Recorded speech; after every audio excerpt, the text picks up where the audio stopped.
Being English classes, your master key towards perfection.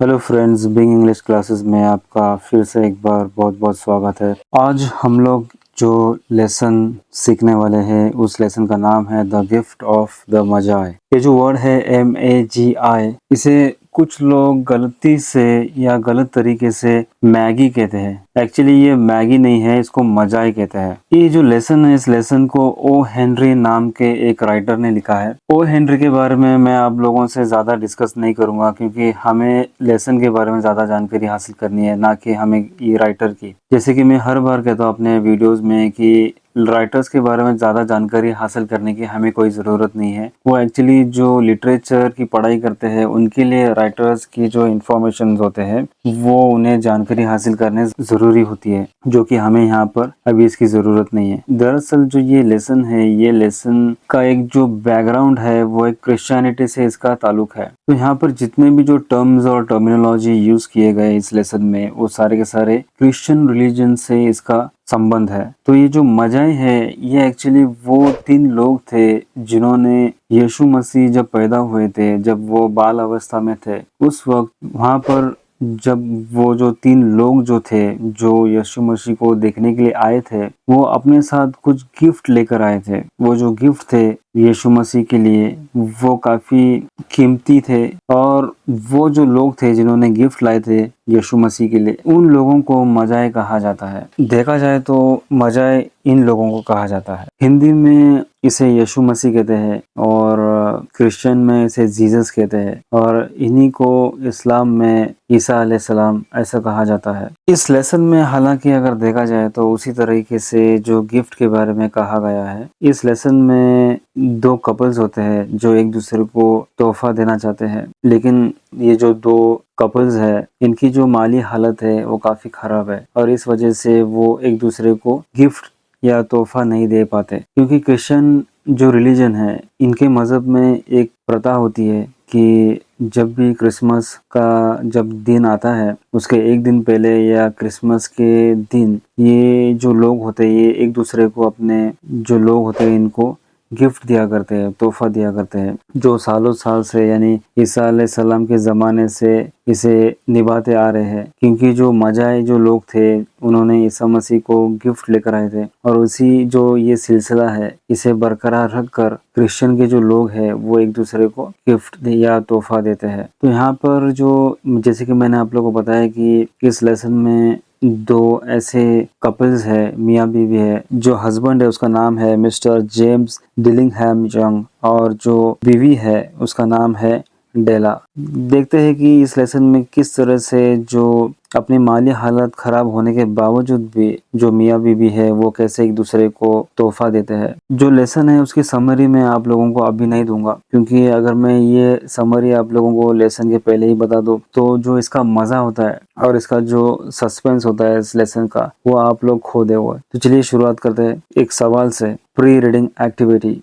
यहाँ पर लिखा है कि you must have received many gifts, which one did you like the most. कभी कभार कुछ गिफ्ट्स ऐसे भी होते हैं हमारे जिंदगी में, जो यानी जो तोहफा हमें मिलते हैं वो हमारे काफी काम की चीज होती है। देखो, हमें जो तोहफे आते हैं उनमें से कुछ तोहफे ऐसे भी होते होंगे जिनका हमें कोई जरूरत नहीं होता, तो ऐसे तोहफे देने का या लेने का कोई मतलब नहीं बनता। लेकिन कुछ तोहफे ऐसे भी होते हैं जिनकी काफी जरूरत होती है, और ऐसे तोहफे जब हमें मिलते हैं तो उसे ही सही तोहफा कहा जा सकता है। तो यहाँ पर you must have received many gifts, यानी कि आप लोगों को बहुत सारे तोहफे अपने जिंदगी में मिले भी होंगे। Which one did you like the most, इनमें से जो तोहफे आपको मिले वो कौन से तोहफे ऐसे थे जो आपको काफी पसंद आए और क्यों। तो चलिए बिना किसी देरी के शुरुआत करते हैं लेसन के साथ में। $1.87, that was all, and 60 cents of it was in pennies. Pennies saved 1 and 2 at a time by bulldozing the grocer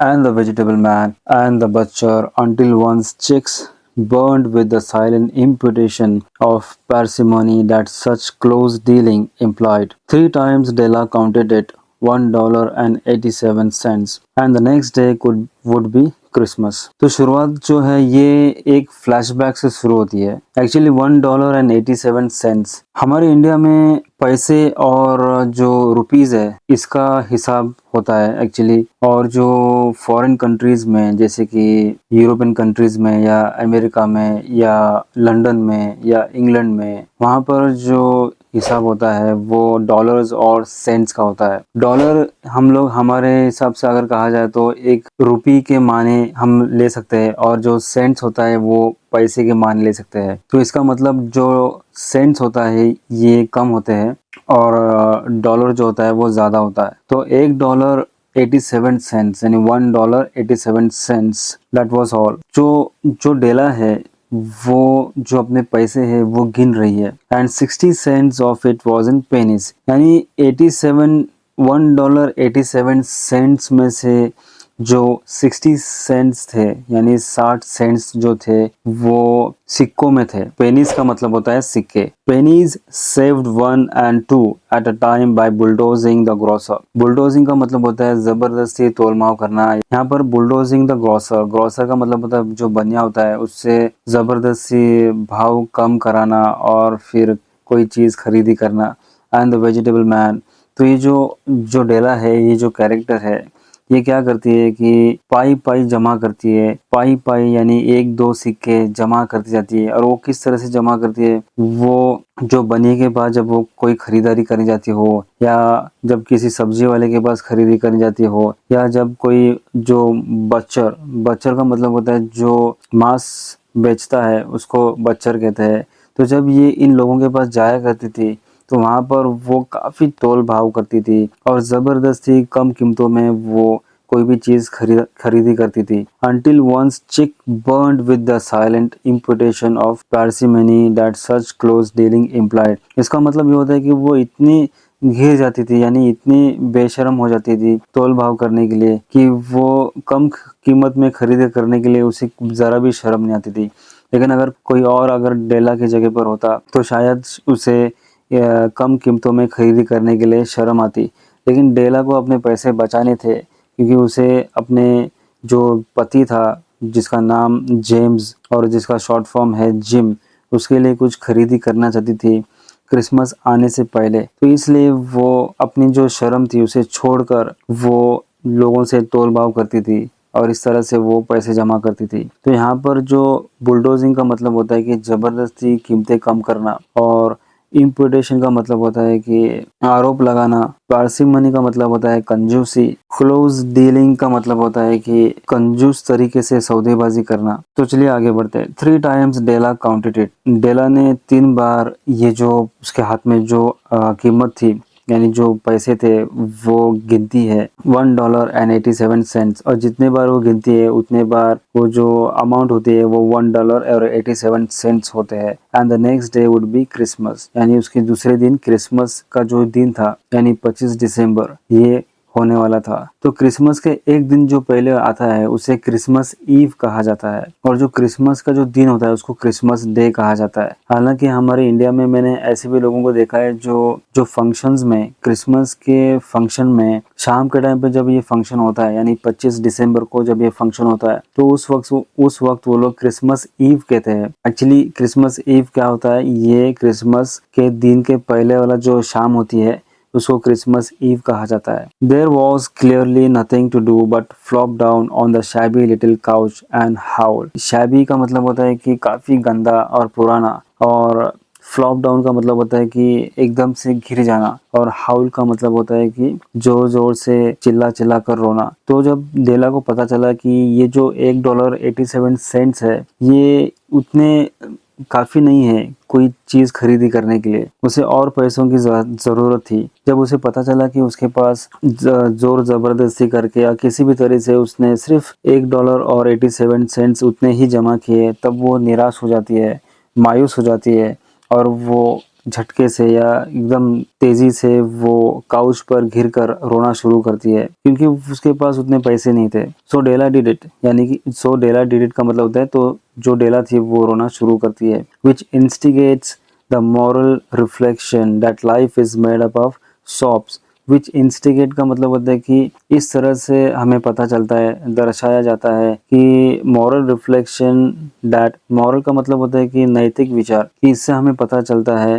reflection का मतलब होता है कि सोच, इससे हमें ये सोच मिलती है कि जो जिंदगी है हमारी, ये हमेशा उतार चढ़ाव से भरी पड़ी है, यानी कभी सुख है तो कभी दुख है, कभी खुशी है तो कभी गम है। तो ये हमें ये डेला की जो ये जिंदगी है, इसकी जो हालत है, इससे हमें पता चलता है that life is made up of shops. Shops का मतलब होता है कि सिसकियाँ, स्निफल्स का मतलब होता है कि लगातार रोना, एंड स्माइल्स यानी मुस्कुराहट। तो कभी मुस्कुराहट, कभी हमारी ज़िंदगी में ऐसे भी पल आते हैं कि कभी हम मुस्कुराते हैं, तो कभी ऐसा भी पल आता है कि हमें रोना पड़ता है। विथ स्निफल्स प्रीडोमिनेटिंग, स्निफल्स प्रीडोमिनेटिंग का मतलब होता है कि हमारी ज़िंदगी में सिसकियाँ लेना, रोना यही से ज़्यादा है, और ये जो सिसकियाँ है, ये जो रोना है, ये हमारी खुशी पर हावी है। While the mistress of the home, यहाँ पर मिस्ट्रेस ऑफ द होम कौन है? डेला है, यानी मिस्ट्रेस का मतलब होता है मालकिन। इज ग्रेजुअली, धीरे धीरे, सबसाइडिंग यानी पहले तबके से नीचे उतरना, यानी फर्स्ट से सेकंड पर आना। सबसाइडिंग का मतलब होता है कि ऊपर से नीचे आना।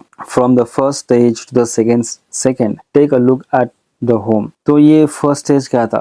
फर्स्ट स्टेज था ये रोना, और सेकंड स्टेज जो है वो जो रोने में जो तब्दीली आती है, यानी रोते रोते वो जब अपने घर को देखती है तो उसे एक अंदाज़ा लग जाता है कि a furnished flat at rupees at $8 per week, it did not exactly beggar description, but it certainly had that word on the lookout for the mendicancy squad। तो यहाँ पर जो डेला है, डेला की जो जिंदगी है, उसका जो घर है, इसके बारे में बताया गया कि उसकी उसकी जो गरीबी की जो हालत है, ये उसके फ्लैट से पता चलती है। हालांकि उसका जो फ्लैट था वो फर्निश फ्लैट था। फर्निश फ्लैट का मतलब होता है कि वो जो फ्लैट था उसमें हर एक चीज मौजूद थी, फर्नीचर था, और साजो सामान की जो भी जिंदगी में जो चीजें लगती हैं वो सारी की सारी चीजें थी। और उसका जो भाड़ा था वो डॉलर, एक हफ्ते का $8 था। It did not exactly beggar description, but it certainly had that word on the lookout for the mendicancy squad। इसका मतलब ये होता है कि उसका जो फ्लैट था उसे लफ्जों में बयान नहीं किया जा सकता था, इतना गंदा था वो। और अगर देखा जाए तो अगर किसी भिखारी की जिंदगी इनके फ्लैट से अगर तुलना की जाती है तो पता चलता कि जो भिखारी की जो जिंदगी है वो इनके फ्लैट से भी ज्यादा अच्छी है। यानी कि अगर किसी भिखारी का भी अगर घर होता तो उसका भी घर इनके फ्लैट से कहीं ज्यादा अच्छा होता। तो यहाँ पर जो राइटर है वो डेला का जो घर है उसकी जो बुरी हालत है, जो खस्ता हालत है, उसके बारे में यहाँ पर बताया गया है कि उसका जो कितना बुरा उसके फ्लैट का जो हाल था। तो आगे बढ़ते हैं। इन द वेस्टिब्यूल, वेस्टिब्यूल का मतलब होता है कि घर का दरवाजा होता है, उसके पहले एक छोटी सी रूम होती है। जब भी हम लोग घर के अंदर एंटर करते हैं तो सबसे पहले हमें एक छोटी सी रूम से गुजरना होता है। जो फॉरेन कंट्रीज के जो घर होते हैं वो हमेशा इसी तरह से बनाए जाते हैं। सबसे पहले एक छोटा सा रूम होगा, फिर उस रूम से गुजरने के बाद जब वो अंदर दाखिल होते हैं उस वक्त बहुत सारे ऐसे अलग अलग रूम्स में वो जा पाते हैं। तो वेस्टिब्यूल का मतलब होता है एक तरीके से एक छोटा सा room. Below was a letter box into which no letter would go and an electric button from which no mortal finger, mortal finger का यहाँ पर होता है कि कोई भी ऐसा इंसान could कॉक्स और रिंग। कॉक्स और रिंग का मतलब होता है कि बेल बजाना। तो यहाँ पर जो डेला है, डेला के देखो, डेला जैसे कि मैंने आप लोगों को बताया कि ये जो कहानी है ये फॉरेन कंट्रीज से इसका ताल्लुक है। तो फॉरेन कंट्रीज में क्या होता है, वहाँ के जो घर होते हैं हर घर के सामने या हर घर के दरवाजे पर या दरवाजे के बाजू में कहीं तो एक लेटर बॉक्स होता है। तो जब ये पोस्टमैन जब कभी भी किसी का लेटर लेकर आते हैं तो उस वक्त वो लेटर उस लेटर बॉक्स में डालते हैं। और जस्ट दरवाजे के बाजू में ही आप लोगों को एक बेल दिखाई देंगी, जो डोर बेल हम लोग कहते हैं। तो डेला के देखो, हम लोग क्या रहता है कि इस दुनिया में ऐसा देखा गया है कि जो गरीब होता है उसके कोई रिश्तेदार नहीं होते हैं। हालांकि उनके बहुत सारे रिश्तेदार होंगे भी, लेकिन गरीबी होने की वजह से या गरीब हालत होने की वजह से कोई भी रिश्तेदार उनसे रिश्तेदारी नहीं बनाना चाहता। ठीक उसी तरह से कभी भी आप लोगों ने ये देखा होगा कि जिसके पास ज्यादा पैसा होता है उससे ही रिलेशंस बनते हैं,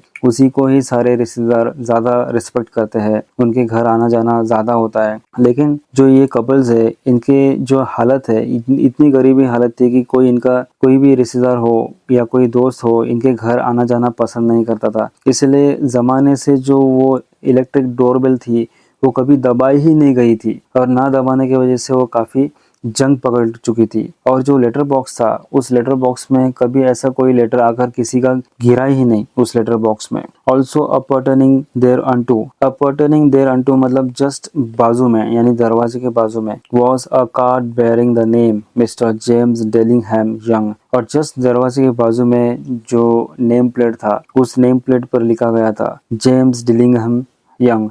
यानी ये जो कैरेक्टर है जो मिया जो यानी हस्बैंड है इसका जो पूरा नाम है वो है जेम्स डिलिंघम यंग। तो ये काफ़ी लंबा नाम है और ये लंबा नाम ये दिखाता है कि उस ज़माने में ये नेम प्लेट बनाई गई थी जब जेम्स की हालत काफ़ी अच्छी थी और उस वक्त वो हफ्ते के $30 कमाया करता था। लेकिन अब उसकी जो इनकम थी वो $30 से $20 आ चुकी थी। चलिए आगे बढ़ते हैं। The Dillingham had been flung to the breeze during a former period of prosperity when its possessor was being paid $30 पर वीक। तो यहाँ पर देखो फ्लंग टू द ब्रिज यानी काफ़ी अच्छा चल रहा था, अच्छे दिन चल रहे थे डिलिंघम के।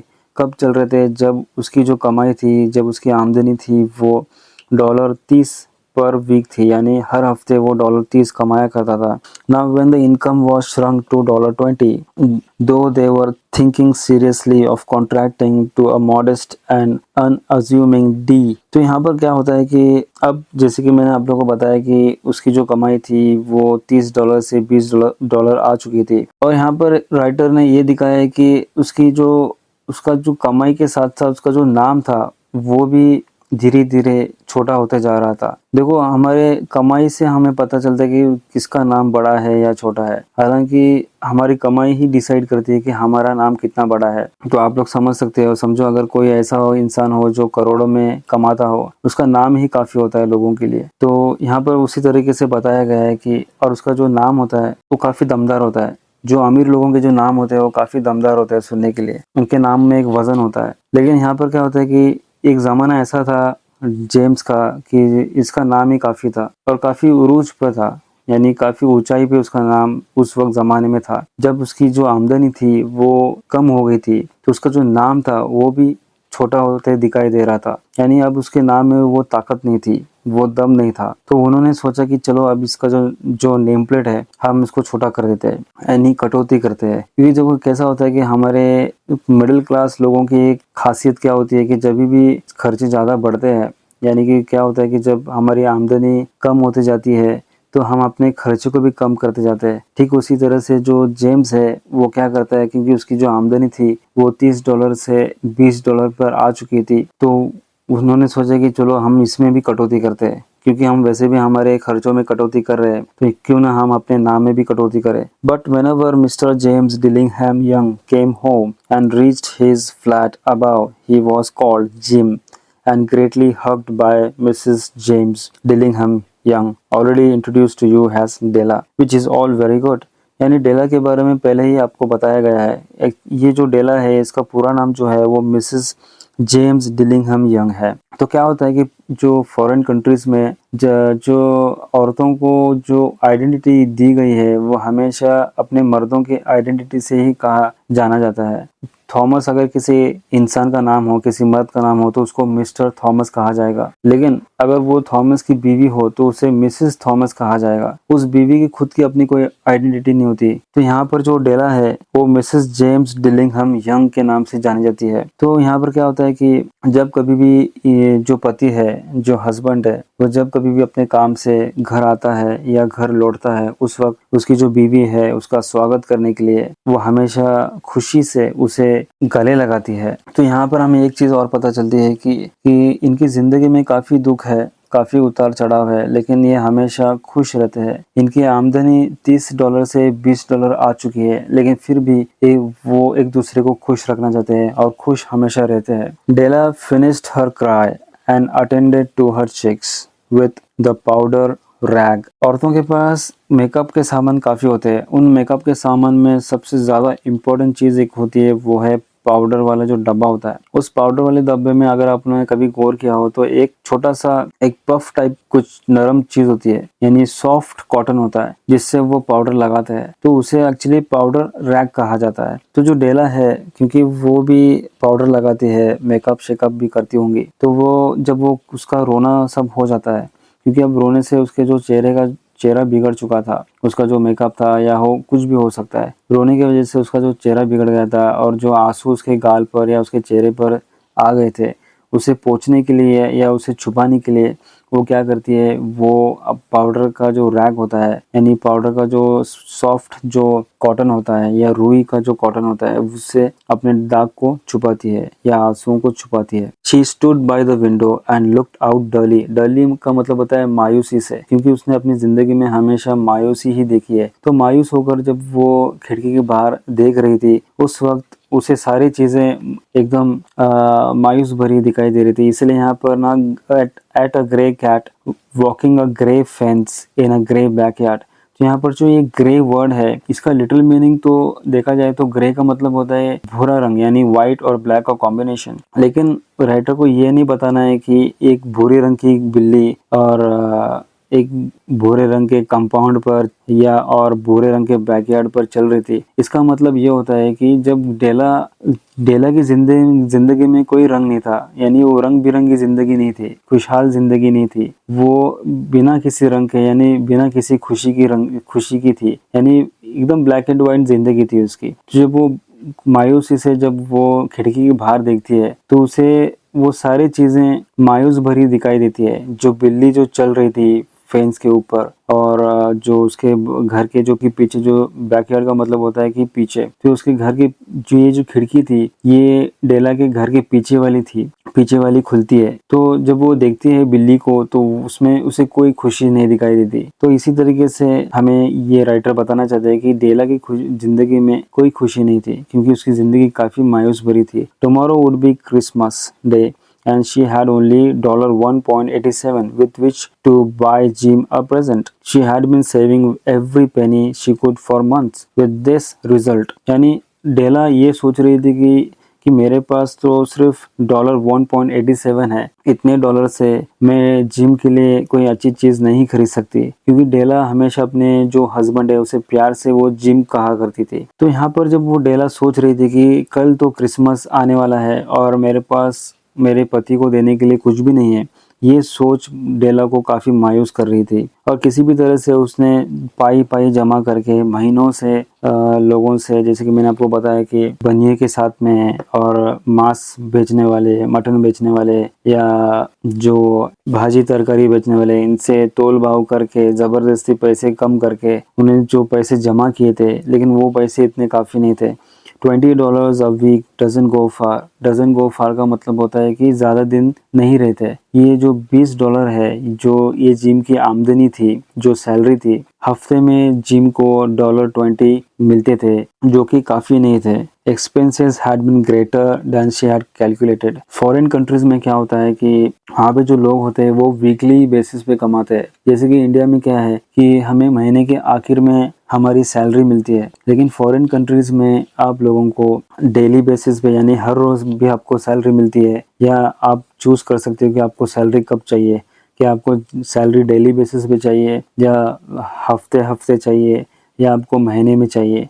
तो ये आपका काम डिसाइड करता है, क्योंकि अभी जो ये जिम है इसे हमेशा हफ्ते हफ्ते सैलरी मिलती थी $20, तो जो काफ़ी नहीं थे, जैसे कि मैंने आपको बताया। Expenses had been greater than she had calculated. जैसे उसने हिसाब लगाया था, उस हिसाब से देखा जाए तो जो एक्सपेंसेस थे, यानी जो खर्च थे, वो ज़्यादा थे, यानी अपनी उसके सोच से भी ज़्यादा खर्च हुआ करते थे। दे ऑलवेज आर, और वो हमेशा रहा करते थे। तो यहाँ पर जो दे है वो खर्च के लिए बताया गया है। Only $1.87 to buy a present for Jim. हर जिम, यानी हर जिम का यहाँ पर हमें ये बात समझ में आती है कि डेला कितना प्यार करती है अपने पति से, वो उसे पूरी तरह से एक्सेप्ट कर चुकी है। और ये बात डेला को भी पता थी कि इतने रुपए में, इतने कम रुपए में वो जिम के लिए कोई अच्छा गिफ्ट नहीं खरीद सकती। Many a happy hour she had spent planning for something nice for him। और डेला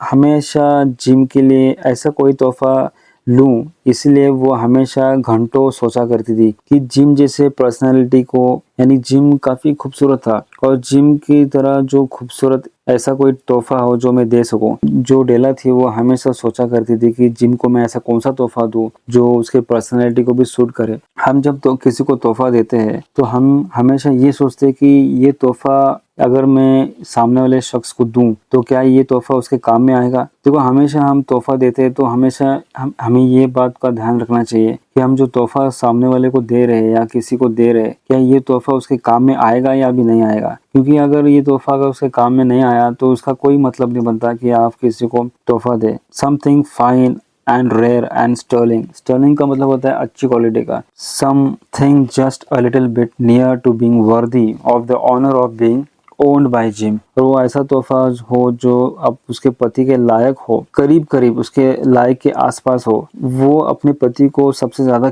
कीमती मानती है, तो इससे हमें ये पता चलता है। लेकिन वो ऐसा तोहफा खरीदना चाहती है अपने पति के लिए कि वो उस पति के पर्सनैलिटी को सूट कर सके। देयर वॉज अ पाया glass between the Windows of the room. एक ही दीवार पर दो खिड़कियां थी और दो खिड़कियों के बीच में एक आईना था। Perhaps you have seen a पाया ग्लास in an $8 फ्लैट। और अक्सर जो कम कीमत वाले जो फ्लैट्स होते हैं वहाँ पर आपको ये पायर ग्लास दिखाई देगा। एक्चुअली पायर ग्लास का जो साइज होता है वो काफ़ी छोटा होता है और ये खर्च कम करने के लिए जो गरीब जो लोग होते हैं वो अक्सर छोटे छोटे चीज़ें खरीदते हैं। तो पायर ग्लास ये कोई बड़ा वो ग्लास नहीं है, यानी बड़ा आईना नहीं है। एक काफी छोटा सा पतला सा एक ग्लास है जिसमें वो खुद को देखा करती थी।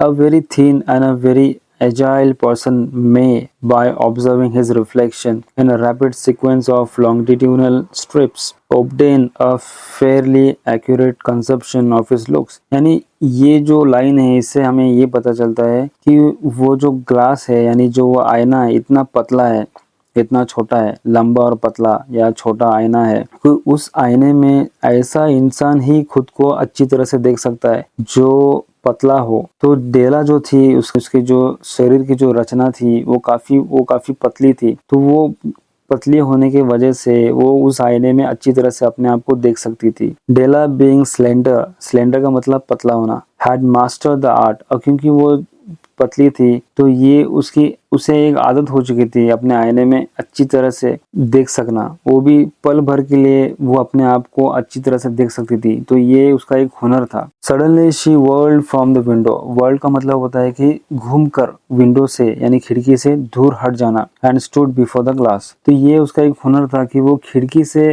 क्योंकि खिड़की और जो आईना था ये दोनों बाजू बाजू में थे, और क्योंकि मैंने आपको बताया कि वो खिड़की के बाहर देख रही थी मायूसी से, अचानक उसे एक ख्याल आता है और वो खुशी के मारे घूमकर सीधे ग्लास के सामने खड़ी हो जाती है। क्योंकि उसके बॉडी को अच्छी तरह से पता था कि वो जो आईना है वो कहाँ पर है और कितनी दूरी पर है। And stood before the glass, her eyes were shining brilliantly. क्यों उसकी आंखें चमक रही थी, यानी चमकने का मतलब लिटरली ऐसा लाइट मारना आंखों से ऐसा नहीं था। इसका मतलब ये होता है कि उसके दिल में ये ख्याल आया और वो ख्याल ये था कि वो किस तरह से जिम को पैसे दे सकती है। But her face had lost its colour with in 20 seconds. लेकिन जैसे ही वो आइडिया उसके दिमाग में आया, उसे कुछ पता चला कि उसे अपनी किसी चीज की कुर्बानी देनी होगी जिम के लिए।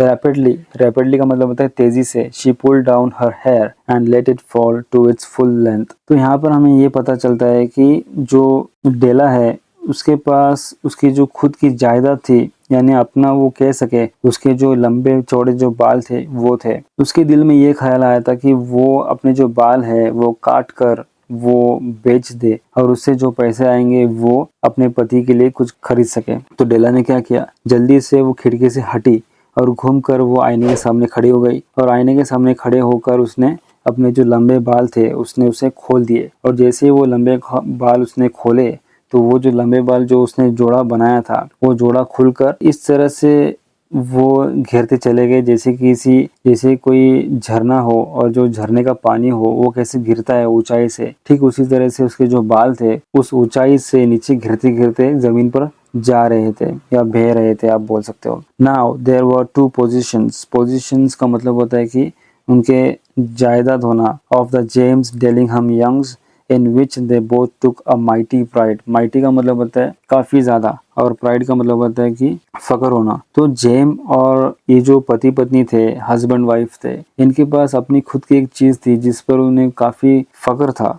One was James gold watch that had been his father's and his grandfather's. The other was Della's hair. तो जो डेला है उसके पास उसके खुद के बाल थे जिसे वो अपना कह सकती थी, और जिम के पास एक सोने की घड़ी थी जो खानदानी थी, यानी उसके पिताजी, फिर उनके पिताजी के पिताजी ने वो घड़ी होते हुए वो जिम के पास आई थी। Had the Queen of Sheba lived in the flat across the air shaft, Della would have let her hair hang out of the window someday to dry just to depreciate का मतलब होता है कि कम करना her majesty's jewels and gifts.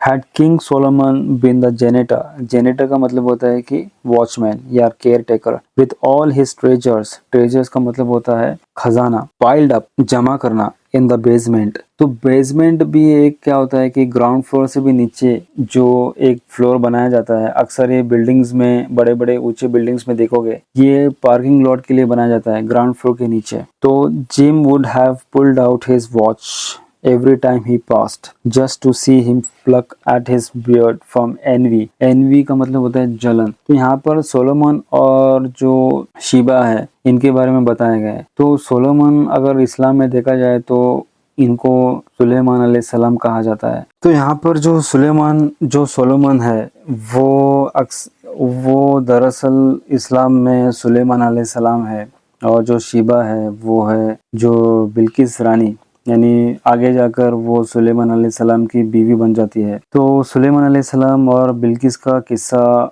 ये मुस्लिम लोगों को पता होगा अच्छी तरह से। शॉर्ट फॉर्म में आप लोग को बताता हूँ। मुस्लिम धर्म के अनुसार जो सोलोमन यानी सुलेमान अलैहिस्सलाम है वो एक प्रॉफिट है, और उनके पास ऐसी ताकत दी गई थी कि वो हर एक ऐसे जानदार परिंद हो या कोई जानवर हो या किसी भी तरह के जानदार चीज हो, उनकी भाषा वो समझ सकते थे। और जो दूसरी एक ताकत जो उनको मिली थी वो जिन्नात को अपने कब्जे में कर सकते थे और उनसे अपने काम करवा सकते थे। तो ये ताकत सुलेमान अलैहिस्सलाम के पास थी।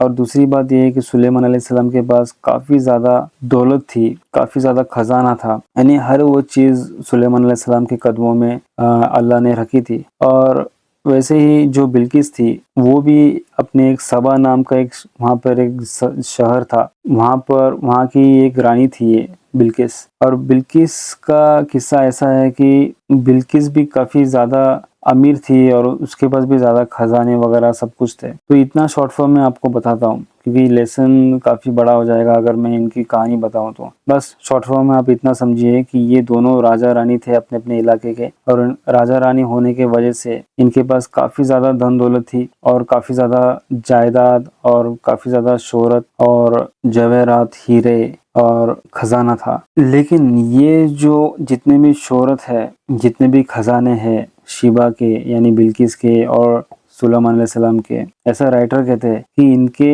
ये जो डेला है और जिम है, इनके जायदाद के सामने इनका कुछ मोल नहीं। यानी कि यहाँ पर कंपैरिजन किया गया है, यहाँ पर तुलना की गई है। यानी जो डेला के जो बाल है वो शीबा रानी के खजानों से कंपेयर किया गया है। अगर डेला अपने खिड़की के सामने खड़े रहकर अपने बाल सुखाती तो उसके जो बाल थे इतने खूबसूरत थे कि बिल्किस रानी अगर डेला के जस्ट मकान के सामने रहती तो बिल्किस रानी डेला के वो इतने अच्छे बाल देखकर काफी जल जाती। और ठीक उसी तरह से अगर सुलेमान अलैहिस्सलाम एक केयर टेकर होते किसी बिल्डिंग के और उनके पास भी खजाना होता उनके बेसमेंट में, अगर कभी सुलेमान अलैहिस्सलाम ने जिम की ये जो घड़ी है सोने की अगर वो देखते, बावजूद इसके कि सुलेमान अलैहिस्सलाम के पास बहुत ज्यादा पैसा था, बहुत ज्यादा धन दौलत थी, लेकिन जिम की जो वॉच थी उसे देखकर भी सुलेमान अलैहिस्सलाम अपनी दाढ़ी नोचते। ऐसा राइटर ने यहाँ पर लिखा है, ऐसा राइटर की सोच है। शायद ये किस्सा लिखकर राइटर ये बताना चाहते हैं कि जो डेला के जो बाल और जिम की जो घड़ी है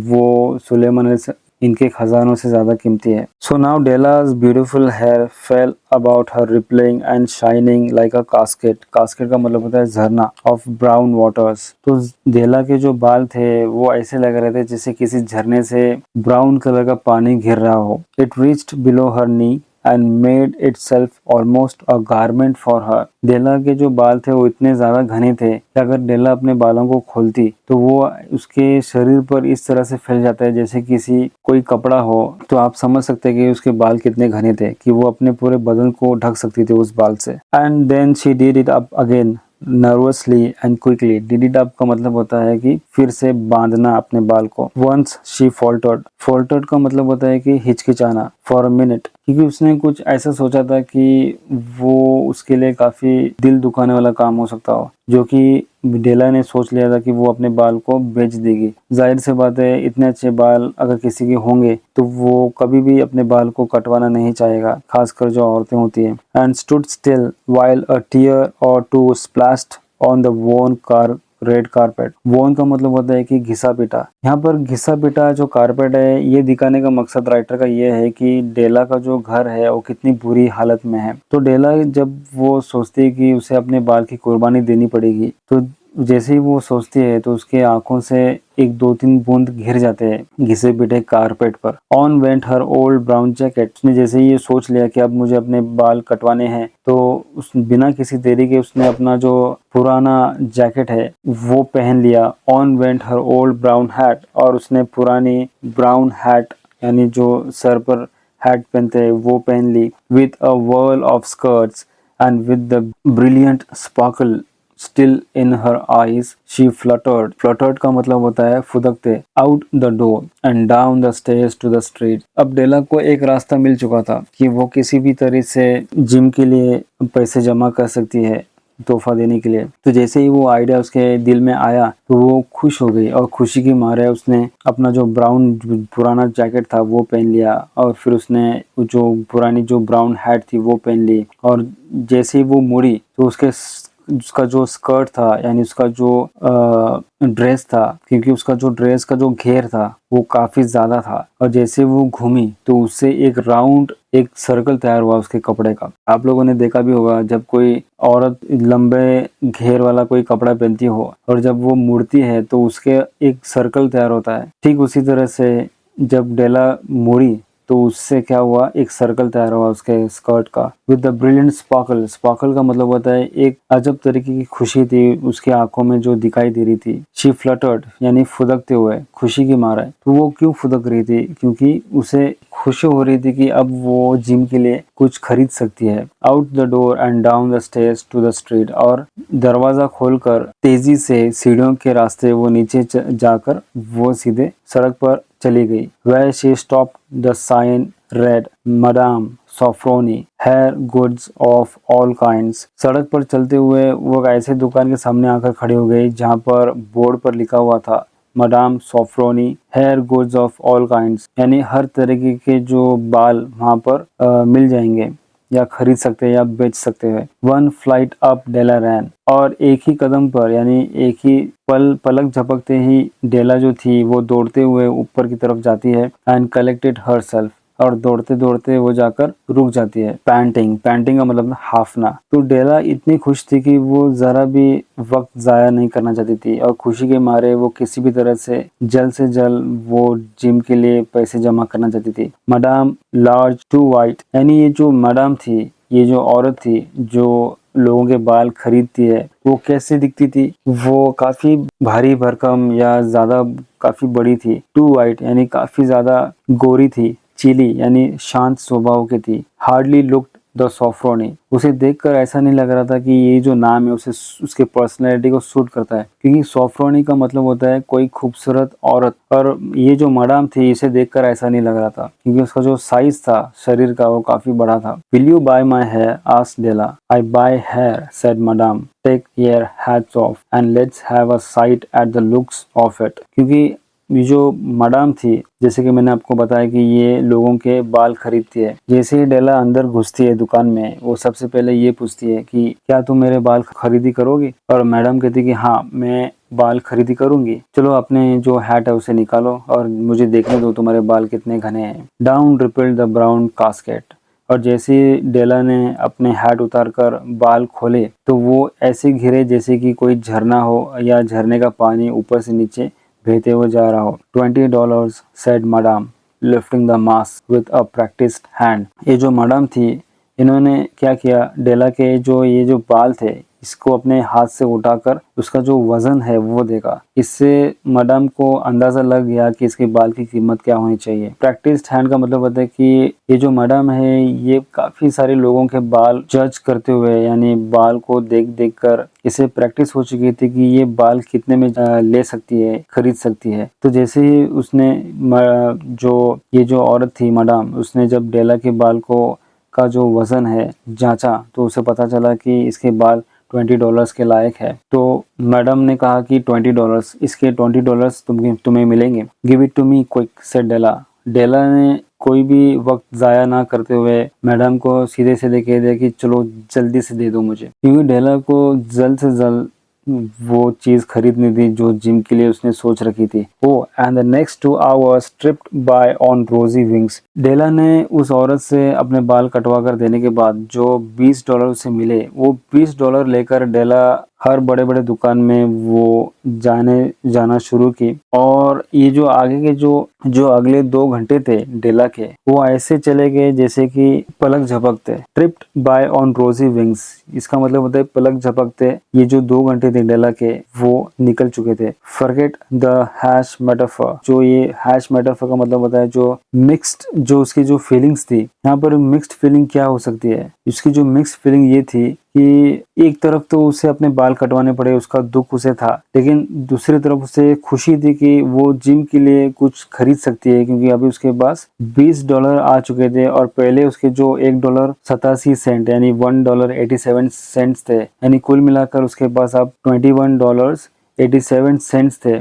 जिससे वो जिम के लिए अच्छी चीज खरीद सकती थी, अच्छा तोहफा खरीद सकती थी। She was ransacking the stores for Jim's present. और जिम के तोहफे के लिए वो हर एक दुकान में जाती थी और हर दुकान में वो बहुत सारे सामान टटोलती थी, देखा करती थी। She found it at last. तो चलिए ये जो वीडियो है मैं यहीं पर इसका एंड करता हूँ। आगे देखते हैं कि जो डेला है वो जिम के लिए क्या खरीदती है। और इसी के साथ बने रहिए बीइंग इंग्लिश क्लासेस के साथ में। Thank you very much.